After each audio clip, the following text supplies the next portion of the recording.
Thank you for coming. We've been waiting 80 years to do this panel, Tom. Yes, I can see nothing. We are completely blind. We are completely blinded. We know you're out there by how much noise you make and how much you clap.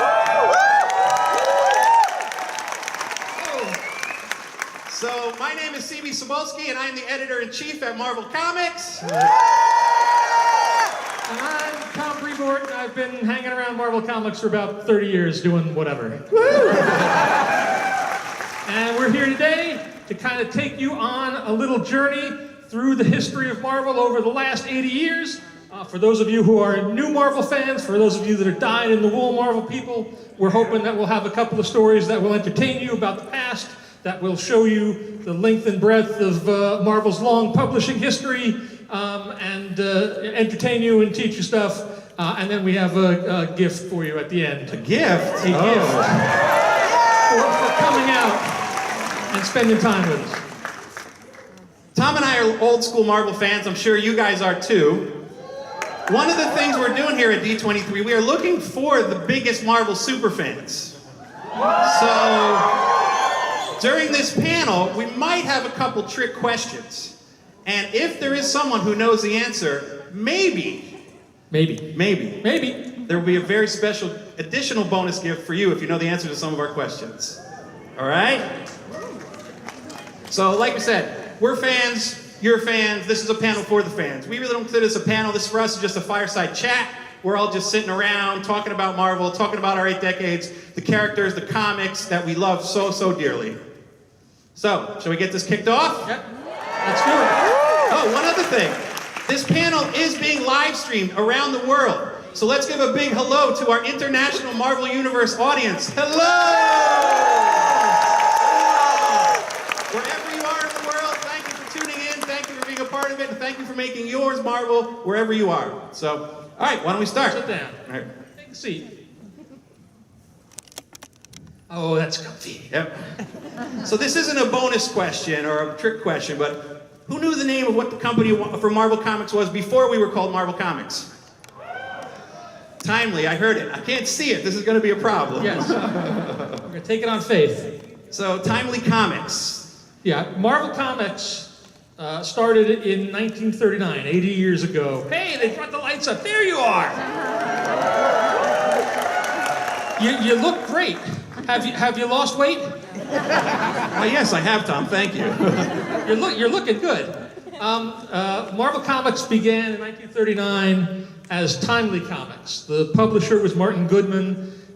He had before that run a line of pulp magazines, which were fiction magazines that were all prose, and that were sort of the precursor to comic books. And comic books started taking off in the late 30s. And Martin thought it'd be a good idea to get in on this new medium. And so he did so by launching Marvel Comics #1, which came out on August 31st, 1939. That's this Saturday will be the actual birthday of Marvel Comics. Yes, 80 years this Saturday. So, it's listed there on the cover of the comic, everyone could see. There were, in comic book form, there were 5 characters who were introduced in this comic, correct, Tom? Yes.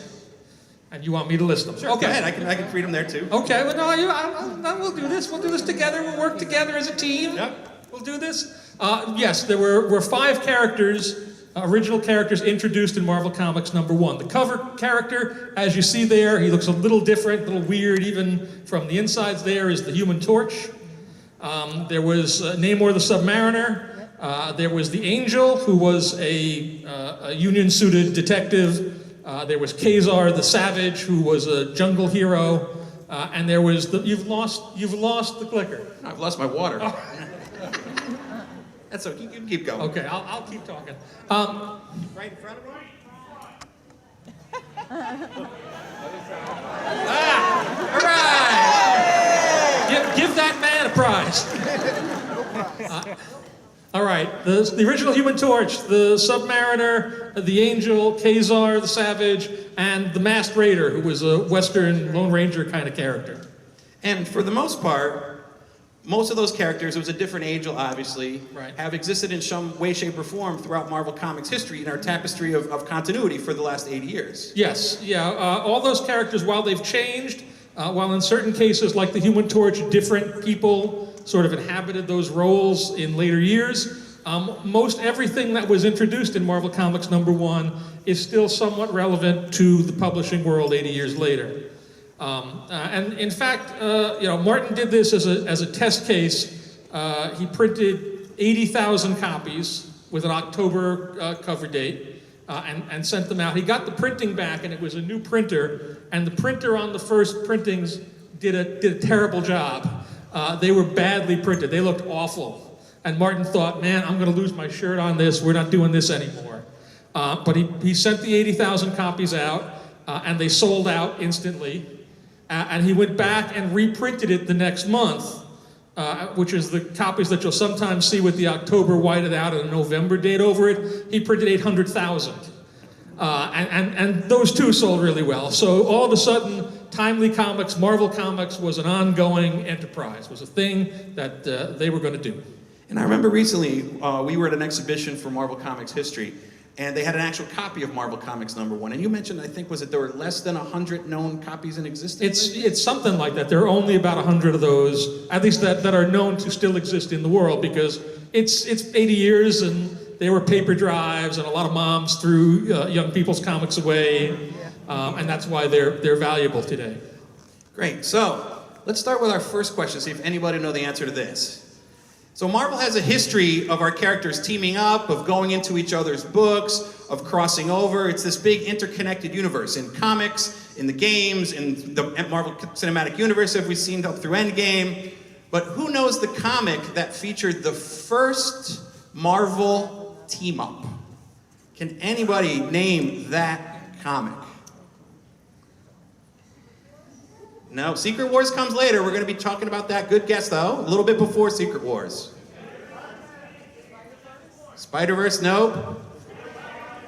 Vader's, no, Vader's is close. It's a good guess.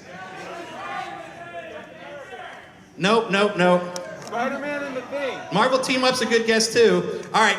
Unfortunately, I don't think anyone would really get this. Yeah. Marvel Mystery Comics #9.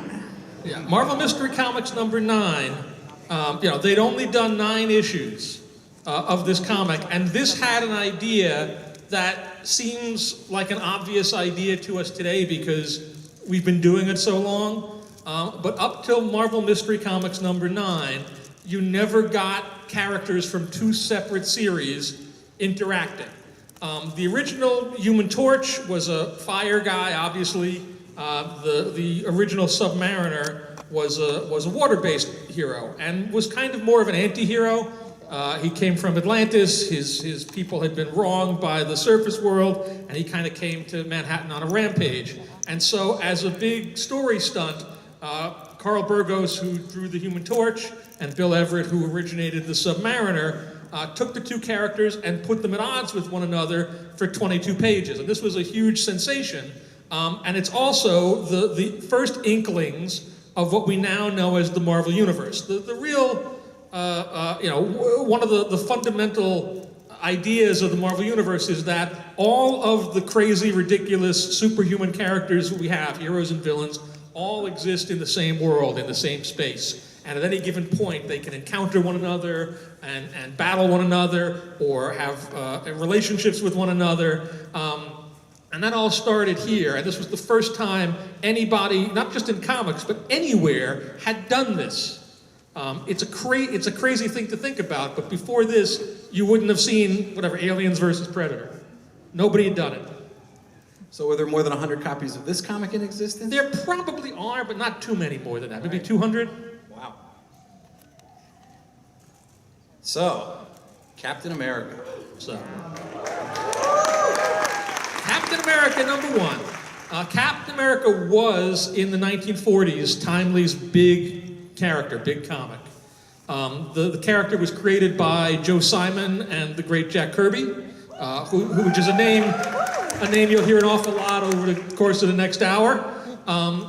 this first issue of Captain America was released in December of 1940. And that's noteworthy because at the time it was released, the United States was not yet involved in what would be known as World War II. So this cover of Cap socking Hitler in the jaw, this was a pretty provocative image in December of 1940. This is the equivalent of Captain America today punching the head of state of another nation, so it was very clear where Timely Comics came down in terms of the world situation, and where Captain America sat in terms of what was going on in the world, even though America was not a part of the war effort just yet. And then America eventually entered the war. Cap became kind of a character that the troops could rally around. He was quite symbolic, to the U.S. Armed Forces around the world throughout the conflict. Yeah, and to the rest of the comic book world. Like in 1942, every comic book publisher, large or small, had a Star-Spangled character that was basically Captain America in a different outfit. They had a lot of major liberties and Colonel Stars and Stripes, and most of whom are not remembered anymore because really the secret of Captain America was Joe Simon and Jack Kirby. Kirby in particular had a way of illustrating action in a real in-your-face manner. He would design these pages where the figures would just be coming out of the page and be exaggerated in this crazy way that nobody else could quite match. So particularly in a world in which you didn't have television yet and your movies were black and white and so forth, there was nothing that had quite the same kind of impact as an issue of Captain America. And then after the war, Captain America kind of faded in popularity. All the superheroes. The superhero genre kind of faded, but Timely kept on publishing. But there were not many superhero comics. Yeah, throughout the end of the 40s into the 50s and 60s, as superheroes waned, Marvel, which was then largely known as Atlas Comics, developed all sorts of other genres. You see here there were humor comics and sort of science fiction monster comics and Western comics, war comics.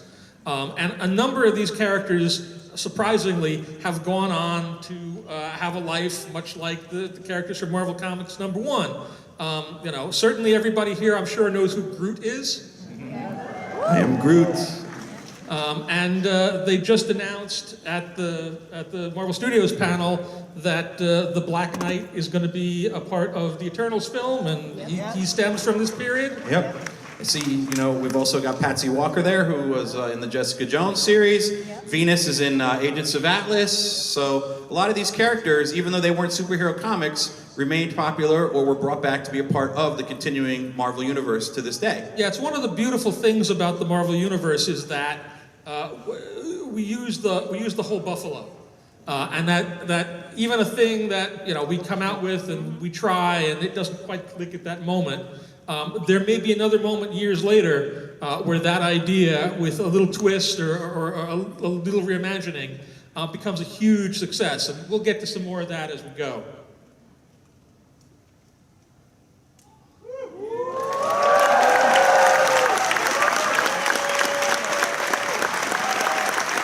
So, the men that made the comics, the reason that a lot of us are here today. Stan, Steve, I'm sorry, I'll say the full names. Let's do the full names. Of course. Stan Lee, Steve Ditko, Jack Kirby, and John Romita Sr. The pillars of what became to be known as the Marvel Age, the superhero age. These guys, and they were more beyond, but these are sort of four of the bigger names that loom large in our world. In the 1960s, revolutionized the way comic book stories and superhero stories were told. And what they did, again, from a perspective of 2019, seems like a super easy idea. Like, of course you would do it. Why wouldn't you do that? But it really has to be stated that it was completely revolutionary in 1961, 1962, when they were coming up with these characters. And what they did was very simple. most superhero stories up to this point had basically been about the superheroes as costume figures, solving complicated mysteries and contending with villains and doing all of that stuff. But there wasn't a lot of depth to any of the characters. They were so interchangeable that, it used to be said that if you put all of the Justice League in an airplane and had the balloons with tails going to the airplane, not only couldn't you tell who was talking, it really didn't matter who was talking. And what Stan and Jack and Steve and later John did was make the comics about the people inside the costumes and about their problems and struggles, and give them feet of clay, give them problems that were similar to the problems that the audience had and that they could relate to. And bring a certain amount of self-knowing humor to the characters as well. They would be self-effacing, they wouldn't always like one another, they'd get in each other's face, they'd get on each other's nerves like CB and me, they wouldn't get along, and they were just a lot more colorful and vibrant. Because really what you were reading about wasn't Spider-Man, what you were reading about was Peter Parker, and every once in a while Peter Parker would pull on tights and go fight the Vulture, but you were just as invested in whatever was going on in terms of his relationship with his Aunt May, or the girl he liked at school, or the bully that was giving him a hard time, or having to make the rent and sell photographs to Jonah Jameson, and that soap opera element. Again, it seems so obvious now, but it changed everything, and it led to kind of the Marvel revolution of comics.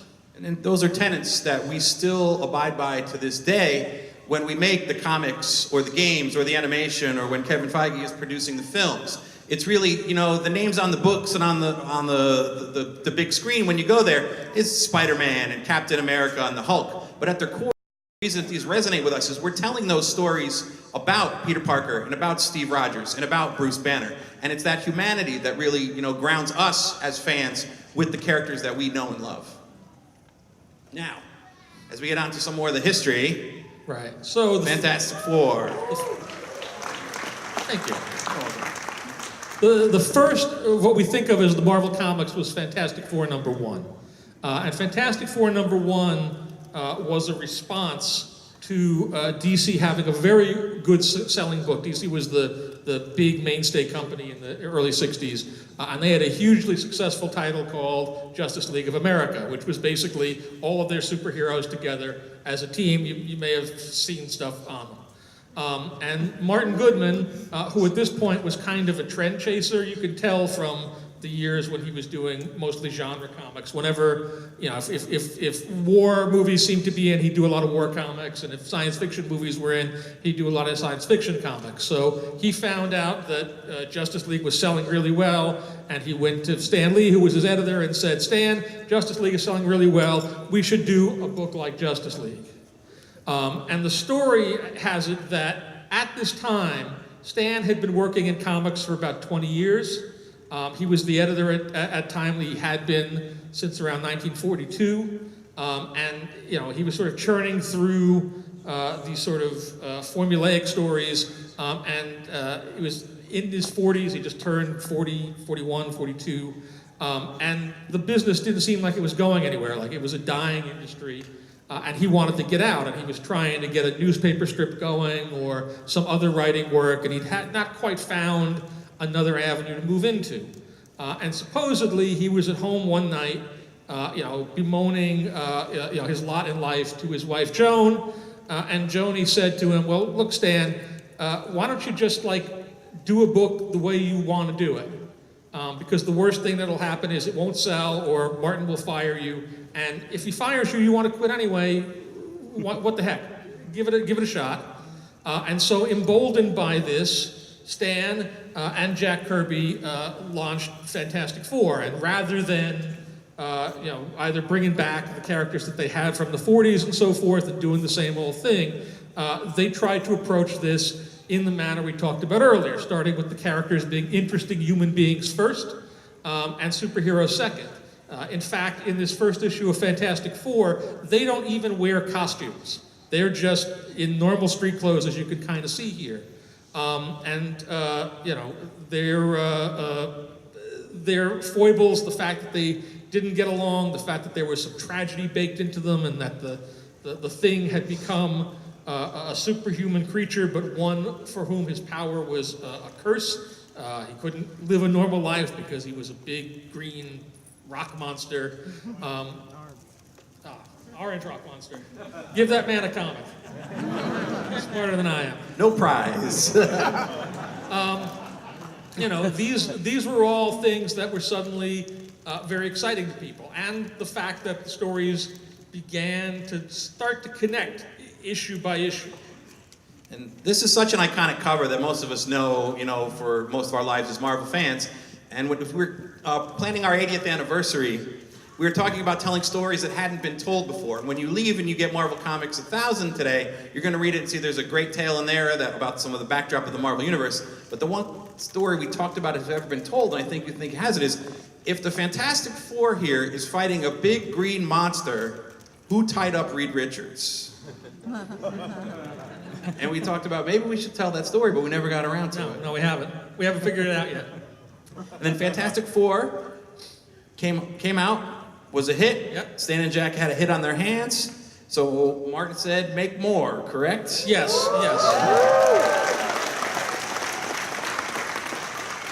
And so this guy that we are legally prevented from mentioning, Spider-Man. Spider-Man came about in 1962. His birth was a little bit difficult. There's a whole bunch of different stories about how Spider-Man came to be. But you know, what we can sort of settle on for certain is this. Stan Lee and Steve Ditko created the version of Spider-Man that we know from Amazing Fantasy number 15. Peter Parker, he's a young kid, kind of on the bookish, nerdy side, not very popular in school, goes to a demonstration, science demonstration, where a spider is irradiated, gets bitten by the spider, gains the powers of the spider, decides this is it, this is my ticket to fame and fortune, goes out to seek his way in the world as a performer, has a moment where all of this celebrity goes to his head, and rather than doing the right thing and stopping a burglar who is fleeing the scene, he lets the guy go because he's kind of full of himself. That burglar goes on to kill his Uncle Ben, and he learns that with the great power that he's been given, there must also come great responsibility. Spider-Man debuted in Amazing Fantasy 15. He was intended to be the regular feature in Amazing Fantasy, but they canceled the book. And they canceled the book based on the sales of the previous 14 issues. And then 6 months later, they got sales figures in on Amazing Fantasy 15, and the sales took a huge jump up, and Martin went, hey, why don't you bring back that Spider-Man character, and let's give him a book. And the rest is kind of history. He's become the flagship of the whole Marvel line. So it was Fantastic Four, then Spider-Man, and then the line just continued to grow from there. And there are so many stories that we could tell about all the different books, but we are limited in time. But, you know, the Hulk, Bruce Banner, the Green Goliath, was not green originally. Yes, the Hulk was not... Yes, he was gray. They really want comics. They really want the comics. You love that. Yeah, when the Hulk was created in his first issue, he was colored gray.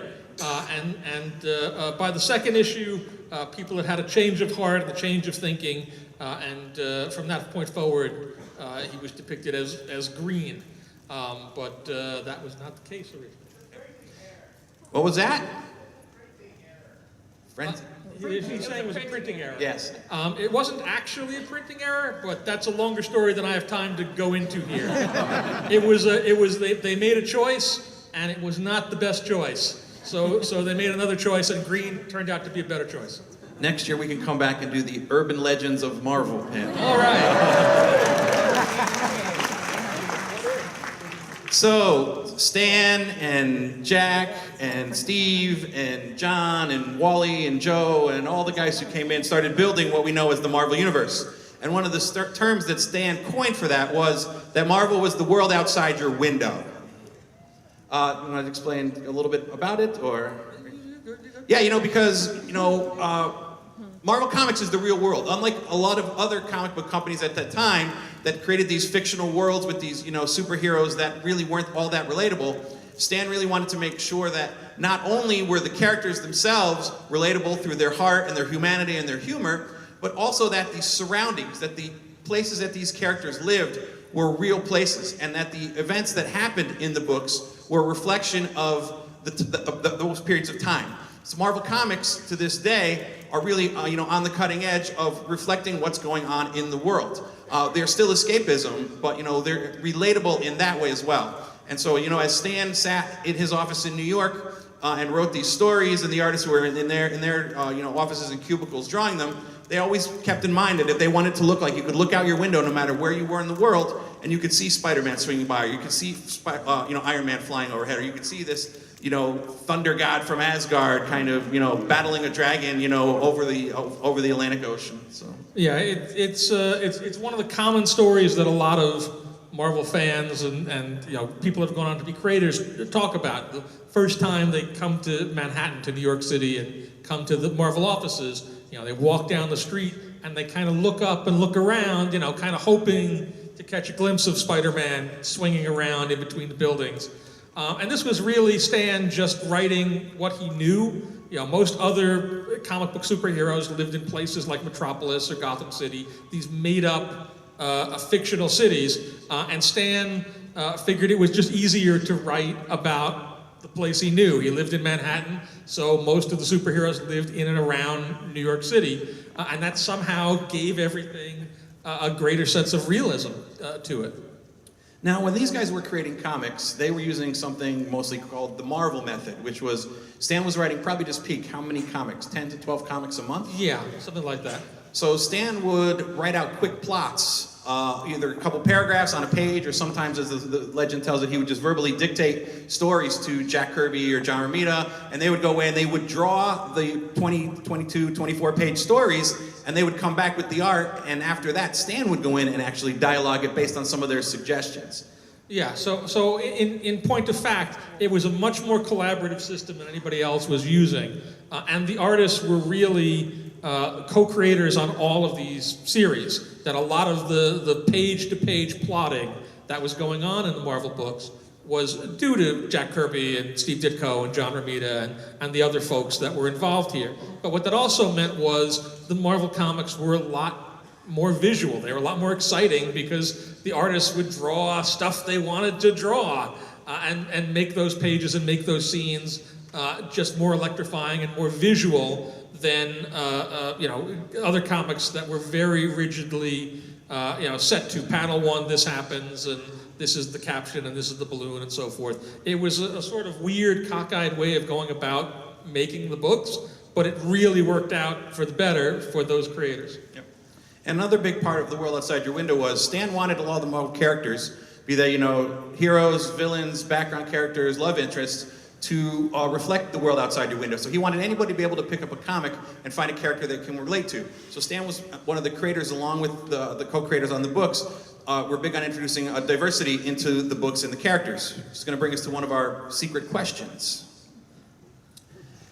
So I'm sure some people have seen this online. That is the original Jack Kirby design for the Black Panther, if I'm not mistaken, correct? That is correct. Now, for a free comic, if anyone can get it, before he was called the Black Panther, before they changed his name to the Black Panther, he was called something else. Somebody got it over here. Yep. Yeah, right over there. I heard her say it first. I'm sorry. Yep. Cold Tiger. Exactly. Yes, it's on the screen. It's on the screen, but she read it first. We made it easy. It's on the screen.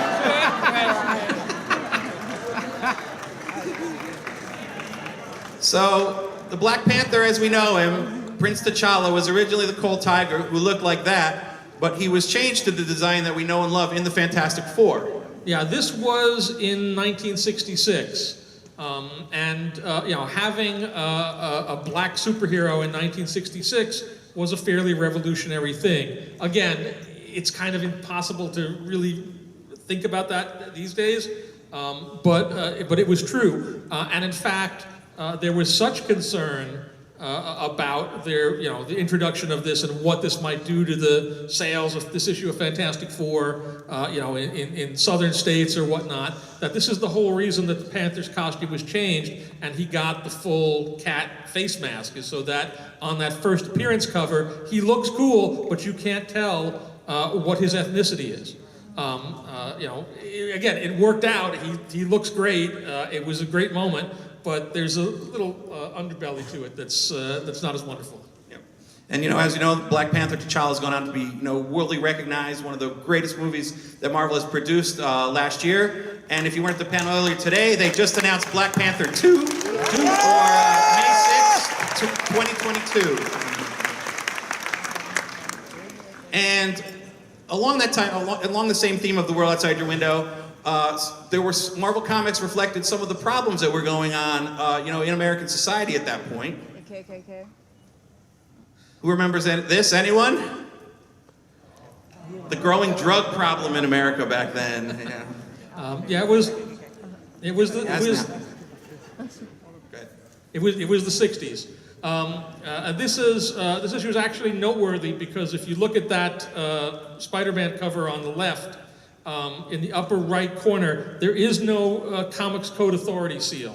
The Comics Code Authority used to be the sort of self-censorship body that the comics had in order to keep everything clean and above board.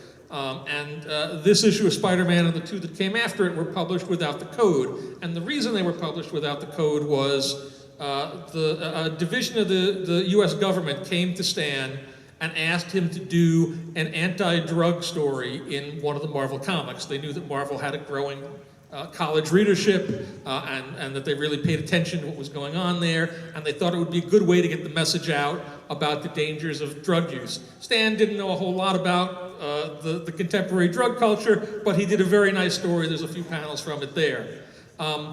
Unfortunately, the Comics Code stipulated that any mention of drugs was forbidden, and they rejected the story.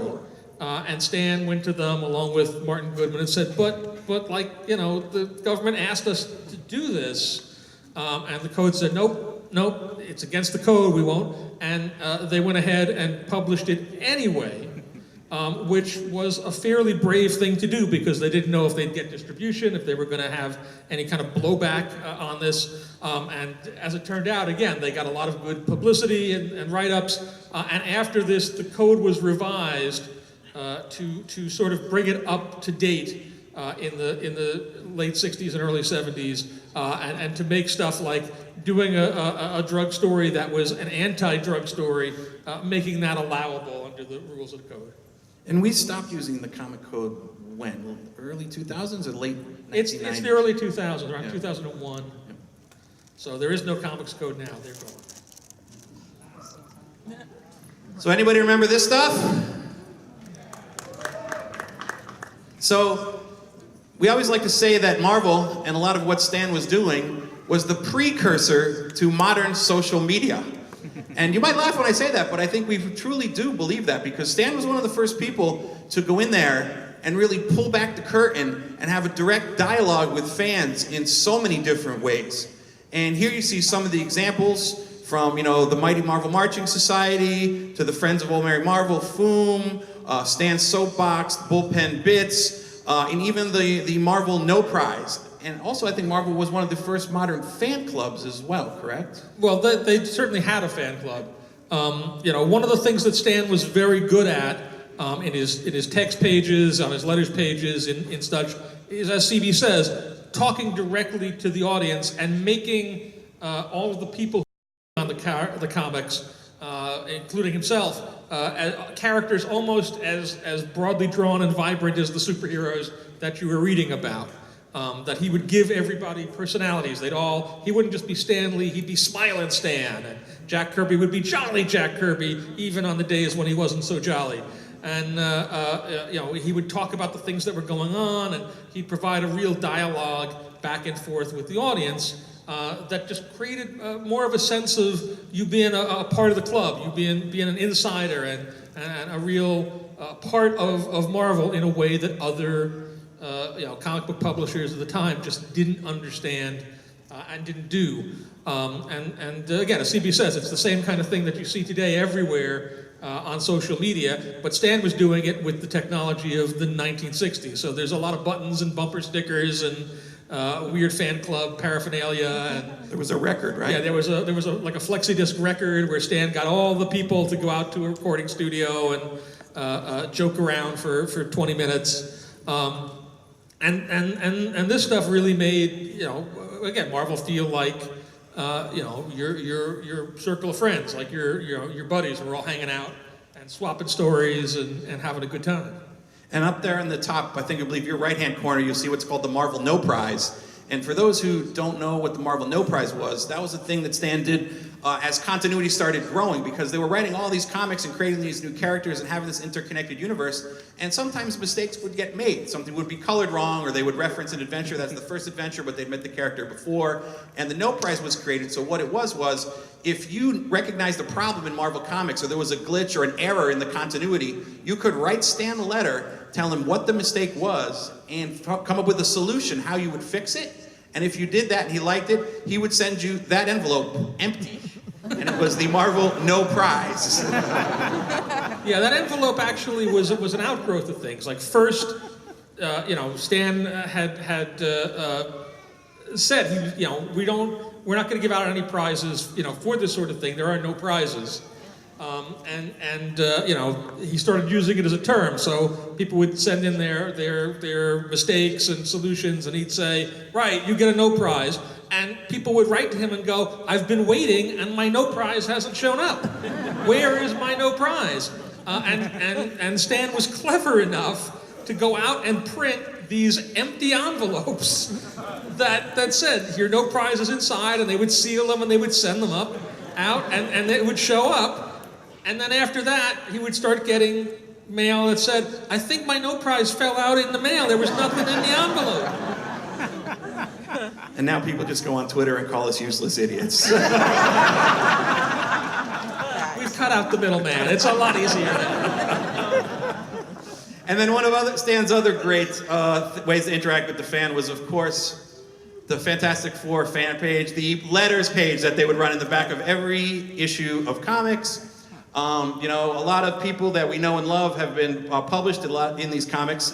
I myself have had a letter published in the comic. I remember when it was first done, I was at the comic shop, I opened it up, and there's my name in the comic book, and I said, oh my God, look, I'm a published writer. And my mom was so impressed she bought every copy. Good for sales. Did you ever have a letter published? Not in a Marvel book. Not in a Marvel book? Uh-oh. I had a letter printed in Jack Kirby's Captain Victory, #2. Oh, wow. For Pacific Comics. So. Fantastic. Never in a Marvel book. Never. It's my secret shame. Send one in. I'll see if I can get it. Okay, I'll write it tonight. Any Game of Thrones fans out there? George R.R. Martin, his actual first published work was in a Marvel comic as a fan. And you were telling me earlier that George R.R. Martin was also the first person in line who bought the first ticket to the first ever comic convention. Yeah, in 1965 in New York. Yep. He was attendee #1 At New York Comic Con. at the first New York Comic Con. So it's always fun too, when you go back and you read your old comics, look through the letters pages, because there are a lot of famous people who are writing now in comics or film or television or movies who have written letters to Marvel in the past. And they all are embarrassed if you bring it up to them. Yes. So it's a great thing to have in your back pocket. Hence I didn't mention the issue that my letter was written in. You mean G.I. Joe number? 19. I was going to let you off, but all right. We'll get to G.I. Joe later. So, everybody know all these characters, right? The X-Men, the Incredible Hulk, Thor and Tales to Astonish, Ant-Man, huge successes, right? Went on, started strong, kept on going? No. Canceled. Yeah, well, again, as I was saying earlier, one of the kind of great things about Marvel is that even the failures get to be successes if you wait long enough. And all three of these characters that have now gone on to be enormously popular and enormously well known were all, when they first started, failures. X-Men launched in 1963, ran for 66 issues, and was canceled. It just wasn't the time for it. While it had a good idea in it, they just didn't express it right or whatever. Incredible Hulk lasted for 6 issues. There were only 6 issues of the Hulk canceled, done. And it was only the Avengers that brought him back into the fold, and then he became a huge character as a result of that. Ant-Man was a character that, boy, they tried really hard with for about 5 or 6 years. And every few issues, they'd adjust the formula a little bit. They introduced the Wasp, hoping that maybe Ant-Man and the Wasp together will be a thing, and that wasn't working. And they decided, well, what if we flip him and we'll make him a big guy? We'll make him Giant Man, and we'll change his costume, and none of that worked. Canceled, went away. If you talk to anybody in like 1966 and said, there are going to be 2 enormous Ant-Man movies, they would have had you committed instantly. And I'd have been right there with them. It's amazing. But as Tom said, sometimes you have to fall down before you can get back up. Failures sometimes become the greatest of successes, as was the case with the X-Men. Yeah, the all-new X-Men, who are the much more well-known these days and recognizable X-Men, were launched in 1975. X-Men had been gone for about half a decade at that point. And the way this version of X-Men came about was Marvel's president at the time was a guy named Al Landau, and Al Landau had gotten into the business by selling, agenting the rights to reprint Marvel Comics overseas in different territories. That's where he had made his money. So when he came in as Marvel's president, he suggested we should do a comic that has characters from all of these other countries in it, and I bet we could sell a lot of copies in all of those places. And so they decided to bring the X-Men back and to make them an international team. But unfortunately, the communication was a little bad because the specific characters and the specific nations that they came from weren't, in almost any case, the places where we were selling our comics overseas. X-Men was a huge phenomenon. Len Wein and Dave Cockrum did Giant Size X-Men 1.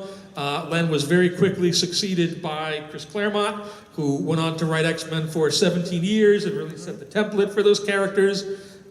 Dave was followed up by a number of great illustrators, John Byrne and Paul Smith and John Romita Jr. And X-Men was the most popular franchise in comics for about 25, 30 years. Yep. And I've been an X-Men reader my whole life, and I thought I knew most of the stuff and most of the stories about the X-Men. But speaking of those urban legends, you told me the story that I've asked maybe you could retell it here about Wolverine's arms and Colossus's pants. Oh yeah, two little weird X-Men facts. One of these actually had to do with the comics code. When it came to Wolverine, for some reason, and I don't understand it myself, they would not allow Wolverine to have arm hair when he was in costume. So as you see here on the right, he's clean shaven. On the left, you take his shirt off, he's got hair everywhere. But he puts the shirt on, clean. Mutant healing factor. Mutant healing factor. Growing factor. Sort of the same kind of thing, but this was not a comics code thing. This was just, what a weird sort of way of thinking about stuff. Colossus, when he would go from his human form to his armored form, he would lose his pants leggings. That they would be blue leggings, and then he would armor up, and suddenly you would see the metal there. Somehow those bits of the pants would fall down or suck back into the shorts or something in some weird way. So next time you're at your comic shop or on a date or at a dinner party, you got some great trivia to bring up after a couple drinks.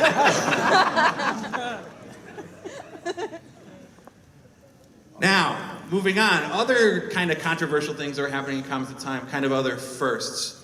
The death of Gwen Stacy, which was one that was quite controversial because it was not the first time a character died in comics, but the first time a major character really passed away, and there was a huge fan outcry about this. Yeah, this was a big deal, nowadays people know Gwen best from her appearances in the various Spider-Man films, but Gwen had been Peter Parker's longtime girlfriend in Spider-Man, since the very early '60s, and the fact that she was killed off in this fashion was shocking to people.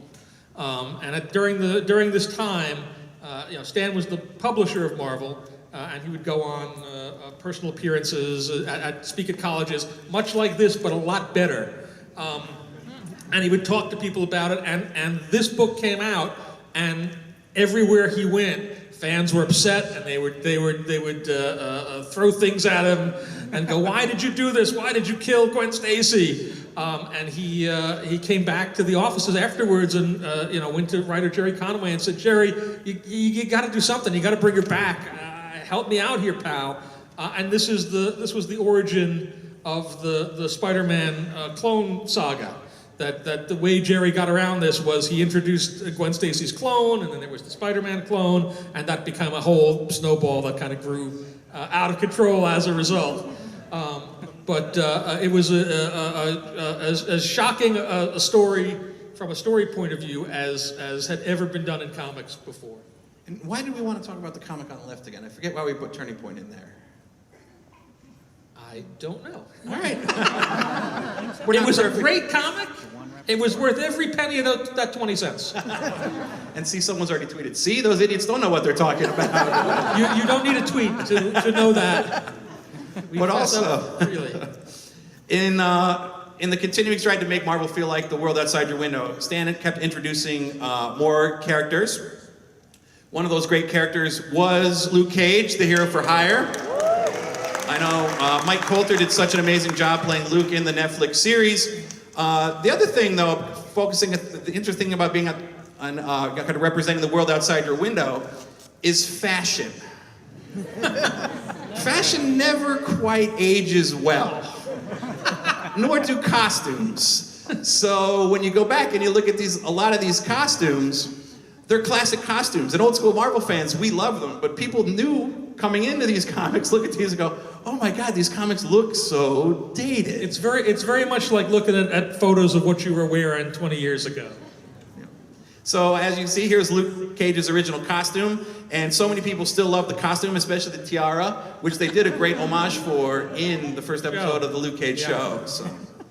And another character who's changed dramatically from his look in the 70s is this guy, Blade.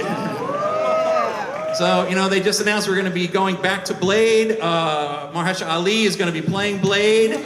And, the Wesley Snipes movie was so fantastic, but Blade had a completely different look in that book versus how people knew and loved Blade from when he was introduced. I'm hoping he looks like this from now on. This is what I want from my Blade right here. Green jacket, the wooden stakes in the bandolier, that's it. Jason Aaron recently did that bit where Blade was using, it wasn't Groot, it was like Boy Thing. Swamp Thing. Yes, he would just automatically produce branches that he could kill the vampires with, which I thought was pretty ingenious.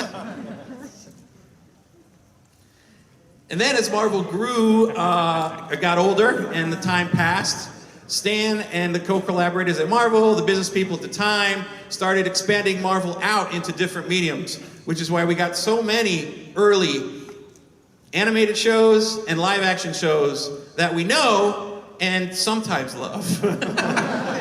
Yeah. For all the best intentions that people had, the technology was just really not there to do these characters full justice in the 70s. That having been said, I'll stand by the Bill Bixby, Lou Ferrigno Hulk show. Yeah, no, I'll stand by the amazing Spider-Man is Amazing Friends. All right. Big on that. So. And then Marvel continued to expand, not just within our own borders, but internationally. Spider-Man, the Japanese live-action show, is still, we've had all the episodes up on Marvel.com at one point. Yep. There's a fascinating story behind this that I think you know a little bit about, I can tell a little bit about it, and I'll try to do it quickly. Marvel set up a deal to license a bunch of Marvel characters and to co-produce a number of shows in Japan. Spider-Man, or Supaidaman, was the first of them, and they did 2 other shows, Battle Fever J and Sun Vulcan. And these were the earliest of what became known as the Sentai Super Team shows, which are the superhero team shows.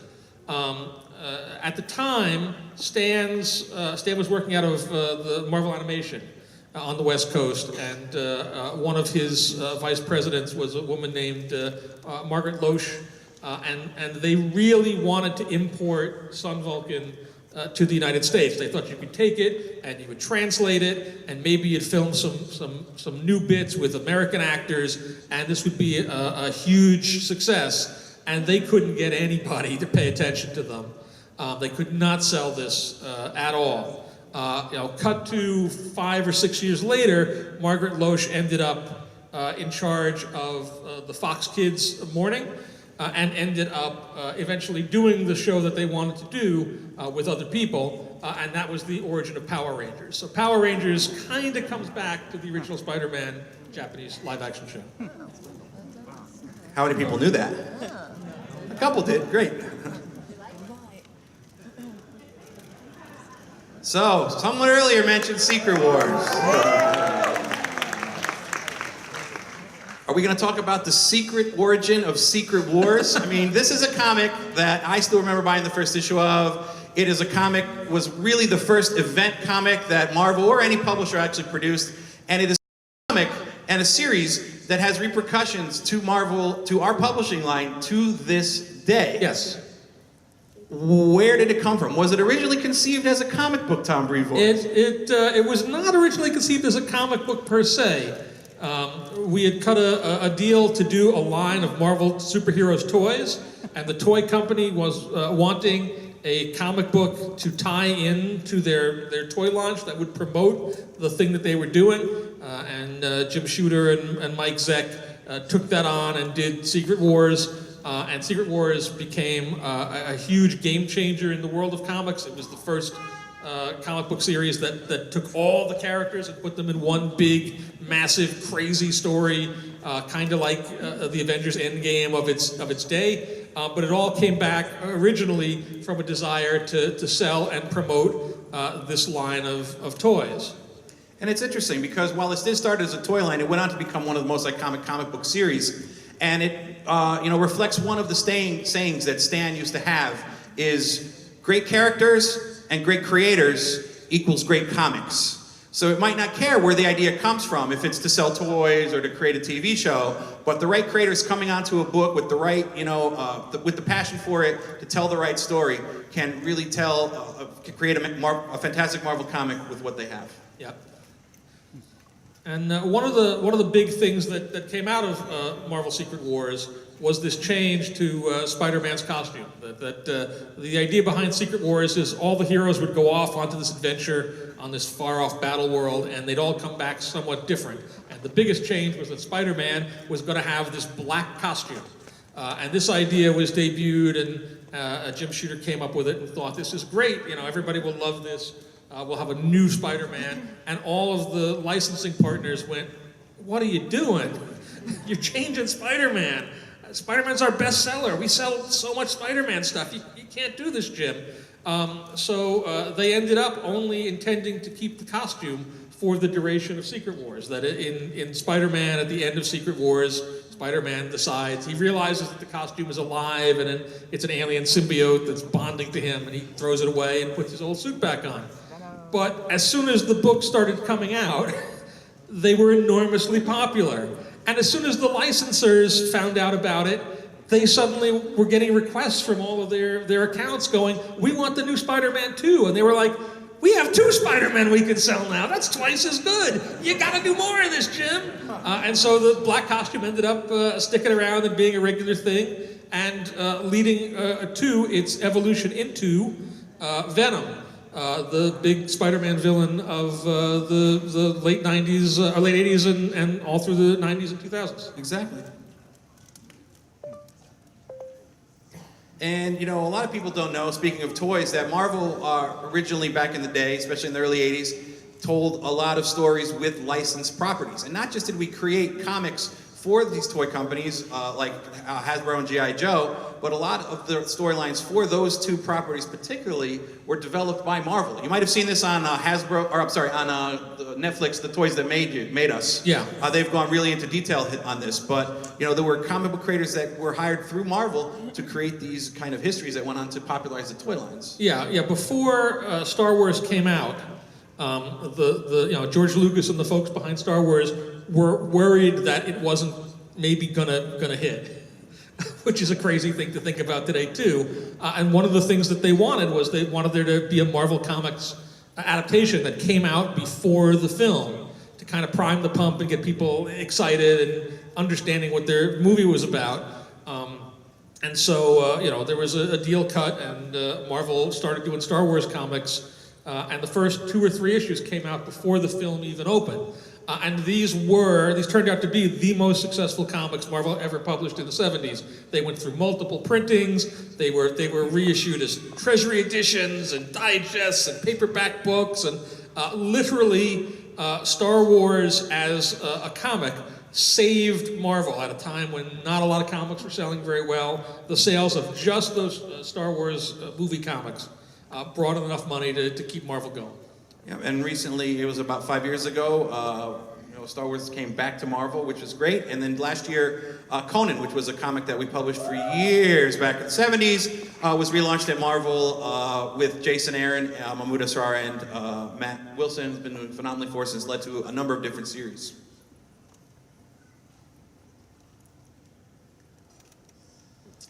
So, Marvel in the 90s is where we saw some phenomenal growth. So many of the creators today who came onto books and really made an impact with their styles and coming onto characters, changing the storylines and creating new characters. For example, you want to tell the story about how kind of the progression of some of this stuff went, Tom? Yeah. This is Spider-Man #1, which at the time was the best-selling Marvel comic ever done. It was written and drawn by Todd McFarlane, who many people know and love today from Spawn and from his toy lines and all the other stuff he's done. He was a hugely successful creator on Spider-Man, and so at a certain point they gave him his own Spider-Man book to write and draw, and he did issue 1. They released it. We sold 2.5 million copies. The editor-in-chief at that time was a man named Tom DeFalco, and at the end of the year, Tom went to the bosses at Marvel to get his publishing plan, marching orders for the next year, and they said, "You did great, Tom. Now do it again, but more." And Tom came back to the editorial offices and went, "We're boned. There's nothing we can do that's going to be as big as Spider-Man #1. Maybe if we do an X-Men #1, and we turn New Mutants into X-Force #1, this hot new team with this young creator Rob Liefeld. Maybe between the two of them, we'll be able to meet the sales of Spider-Man #1." And so they went ahead with this, and then X-Force #1 sold 5 million copies. Rob, are you here by any chance? I think Rob was here somewhere earlier, but Rob is here at D23, and we can't thank him enough. X-Force, which eventually later went on to introduce Deadpool, Yep. Was a huge success for us. Then, right after that, was Jim Lee and Chris Claremont launched X-Men. And that sold 8.2 million copies. I think this still remains the Guinness Book of World Records. It is the best-selling English language comic. It is the best-selling English language single issue. And so at the end of that year, Tom DeFalco went to the Marvel higher-ups for his publishing plan needs, and they said, "Good job, Tom. Now do it again, but more." And Tom came back and went, "Oh my God, what are we going to do now? Like, we lucked into this twice."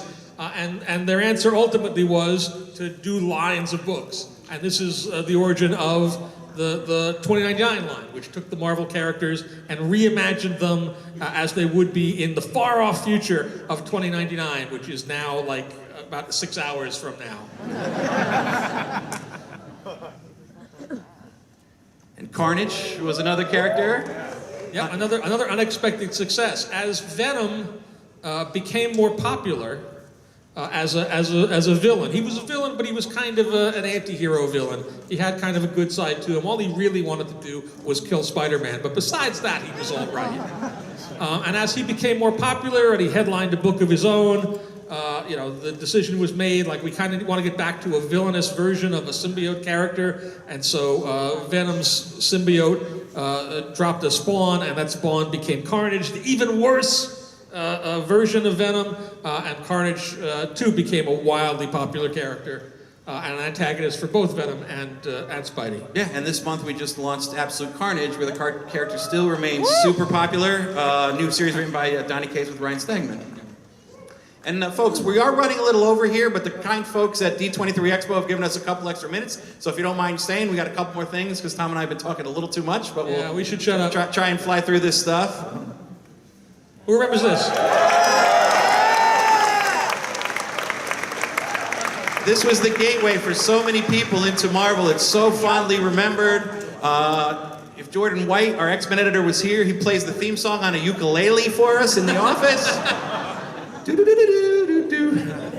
But this really was where, Marvel started growing in the 90s, becoming the phenomenon it was, and expanding out from just, the comic book line, and again, getting more mainstream attention through what we were doing in the animation worlds. Blade was kind of the real first big Marvel movie. Was it Howard the Duck? I know, we've always argued this. I said big. Big, he said big. Not weird. Not Big Bomb. When we got the Star Wars license to do the books, myself and the creators were invited out to Lucasfilm, but we also got to go out to Skywalker Ranch, to the archives, and we were able to go in there and play with everything, hold Luke Skywalker's lightsaber, the blaster, put on the original robes that a lot of them wore. But in one corner in this massive warehouse, way up in the top, they still have the original Howard the Duck on display on a shelf up there. So that was, he was like, oh yes, we still represented here. Hasn't been touched in 30 years. So Wesley Snipes came on, became Blade, and as you know, went on to be 3 successful movies, and that really kind of brought Marvel back to the big screen after a couple things previously. At that point, as many of you know, we went on, as Marvel was not a movie studio, to work with partners at Fox and at Sony to create so many of these wonderful billion-dollar properties that you know and love. You said the S word. The crowd's getting ornery. We cannot deny our history. It's true. At one point, Marvel said, you know what? So many people are making so much money off our characters. Why can't we be doing this ourselves? So Dave Mizell, Avi Arad, Kevin Feige, a lot of people got together. They created the Marvel Studios. And from 2009 to today, in 10 years, they have produced 23 amazing movies.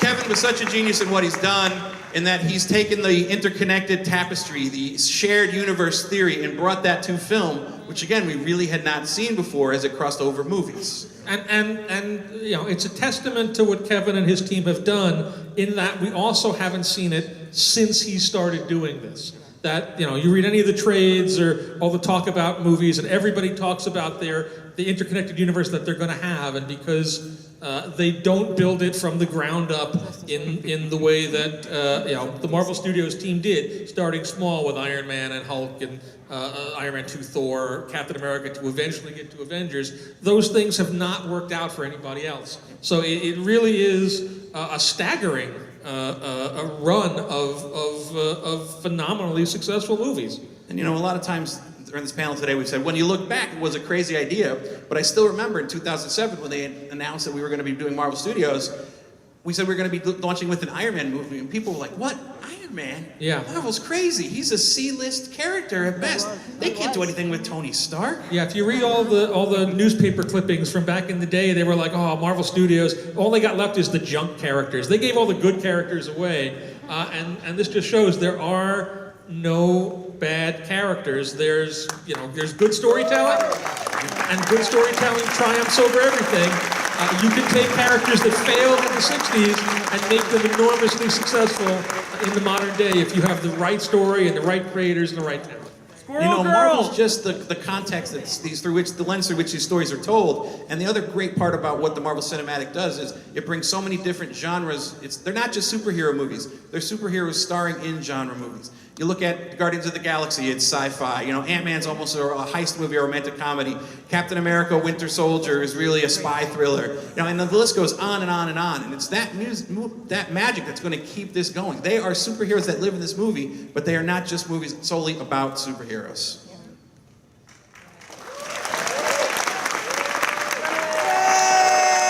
And another part of what makes Marvel so successful as we've grown is the way that the comics, the publishing line, is still shown respect, and where a lot of the source material comes from. I always like to say as an analogy that Marvel's like a body. The films now are the face, the head of Marvel. They're what everybody sees first. They're what people interact with. They're really how people get to know kind of the Marvel universe in so many ways. The arms are our games division and our animation division that help, keep everything going. Consumer products are the legs that really drive kind of, the body along. But at the heart is Marvel Comics. We are the organ that keeps the blood pumping into so many of the different divisions and where so many of the ideas come from. And the beautiful thing about this analogy is that now there's so many creative minds that are working on so many different distinct Marvel properties and so many different movies and animation and games that we, in turn now, the blood circulates through, and so many of those great ideas we're able to bring back and use in Marvel Comics. Be it a costume design, be it a character that we haven't seen for a while. A good example being Shuri from Black Panther, who Ryan Coogler really took and made such an important player in Black Panther's life. We were able to bring her back in a big way in the Marvel Comics. Some of the stuff you've seen in the Captain Marvel movie went into Captain Marvel, then came back to us. And so it's just this great kind of symbiotic relationship we have with all our different divisions to make sure that everything kind of is done in respect to the source material, and any ideas that have come back to us. For example, Runaways is a good one. Everyone likes the Runaways TV show? Yeah!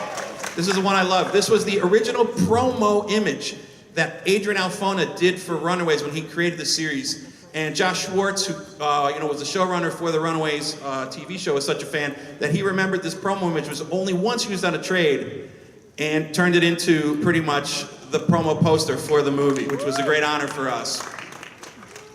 Another example, Infinity Gauntlet. You guys don't remember this, right? What did it become? Infinity War, and eventually Endgame, which took the Marvel Universe into such a different direction, but was just such an amazing movie to tie up all those years of Marvel cinematic storytelling. Also, Miles Morales, the Ultimate Spider-Man, introduced by Brian Bendis and Sarah Pichelli, went on to become Into the Spider-Verse. What an amazing movie. And then Contest of Champions. Who remembers the Contest of Champions? Contest of Champions was another major crossover book done back in the day, and still to this day is one of our most successful game franchises.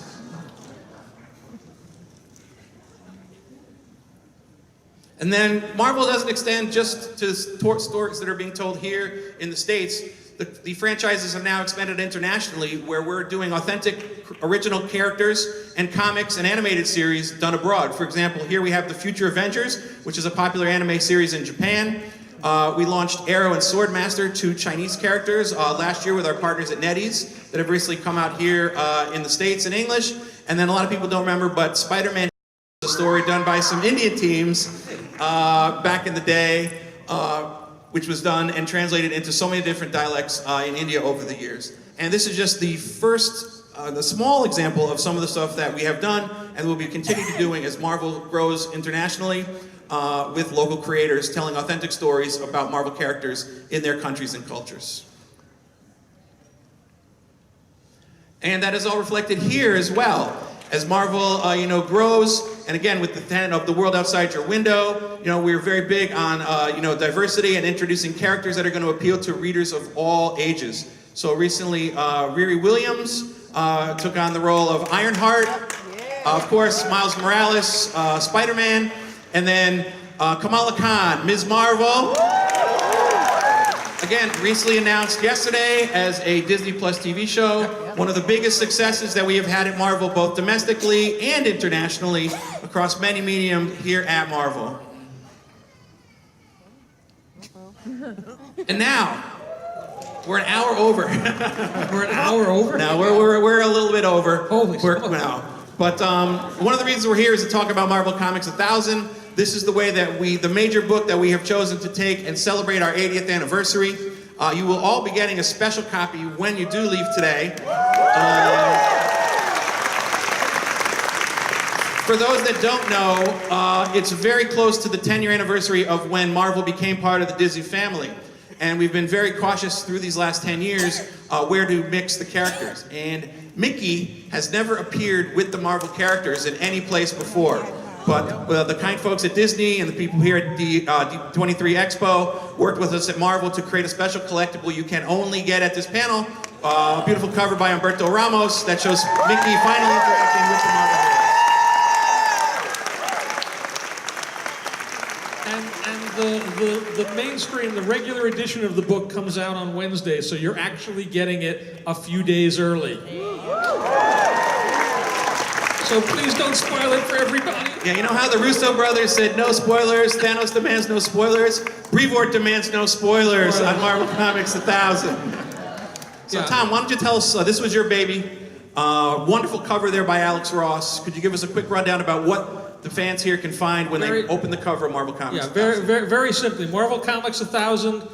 It's an 80-plus page story book in which each page is a single story featuring some character throughout the Marvel universe, throughout Marvel history. Each page relates to one of the publishing years of Marvel. It tells a sweeping story that introduces a new Marvel hero that has ties back to the earliest days of Marvel, that kind of represents the whole of the Marvel Universe, and that has contributions, as it says here, from 80 different creative teams that span Marvel's history, past, present, future, and also folks that have never done work for Marvel before, but are so huge Marvel fans and who have a love for our characters and have established themselves in other fields that have contributed here for the first time.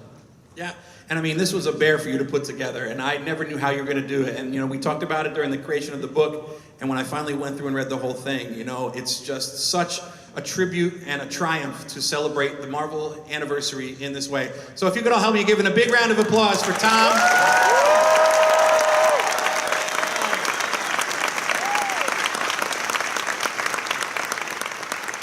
There are just so many characters, past, present, and future, who are going to appear in here, you know, from, you know, I don't want to spoil too much, from characters in the past, but if you're fans of America, or Kamala Khan, or Spider-Man, or She-Hulk, or the Black Knight, you know, everybody's going to show up in this book in some way, shape, or form at some point. And the one thing I would recommend is, this comic you are going to want to read twice, because you're going to read it through, and you're going to get the end, you're going to go, oh, I get it now, and then you're going to want to instantly go back to page 1 and read it all again, because it is such an enjoyable comic. So when you leave today, this is the cover that you will be getting.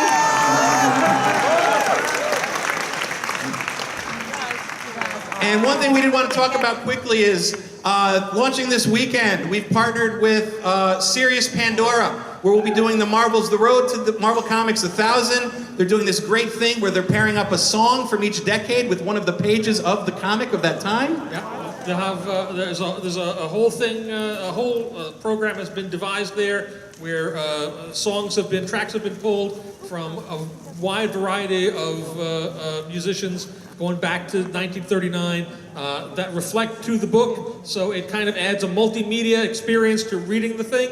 If you tune into Sirius FM on this particular playlist and follow through. Oh, was I supposed to show that slide? Well, I think it's too late now.